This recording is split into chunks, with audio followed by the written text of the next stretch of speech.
ព្រលឹមសូសតបោកស័យយមរៃលោកគ្រូកាន់សៀវភៅដើរឆ្លងវាលស្រែ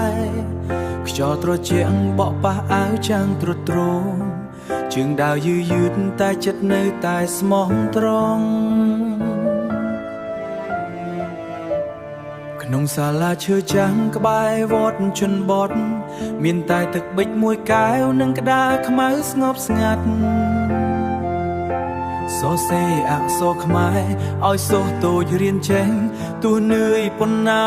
ក៏មិនដែលថយក្រោយទឹកប៊ិចគ្រូ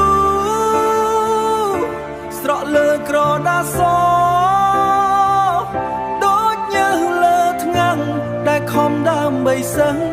ប្រាក់ខែតិចតួចតែបេះដូងធំធេងលះបង់ជីវិតលះបង់ជីវិតដើម្បីពន្លឺការសិក្សាគ្រូហេគ្រូបង្រៀនពុតទឹកបាត់ធំសិក្សាបង្រៀនទាំងធម៌និងអក្សរជាតិខ្មែរទោះថ្ងៃណាអត់បាយក៏នៅតែអត់ធ្មត់ព្រោះសង្ឃឹមសឹងបានខ្លាយជាល្អពេលល្ងាចភ្លៀងធ្លាក់លើដំបូលសាលាលោកគ្រូអង្គុយកែកិច្ចការក្រោមពន្លឺភ្លើងខ្សោយទឹកប៊ិចស្ទើរអស់តែចិត្តមិនដែលអស់សង្ឃឹមស្នាមអរនីមួយគឺក្តីស្រមៃថ្ងៃមុខ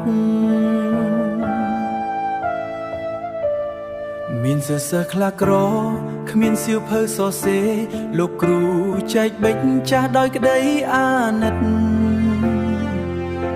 មើលស្នាមញញឹមក្មេងៗទួខ្លួនរស់លំបាក៏មានកម្លាំងបន្តផ្លូវគ្រូដែ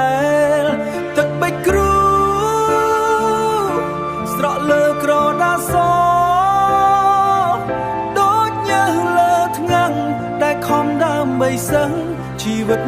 សាមញ្ញតែមានតម្លៃធំជីវិតសាមញ្ញតែមានតម្លៃធំជាពន្លឺភ្លឺផ្លូវឲ្យកូនខ្មែររាប់ពាន់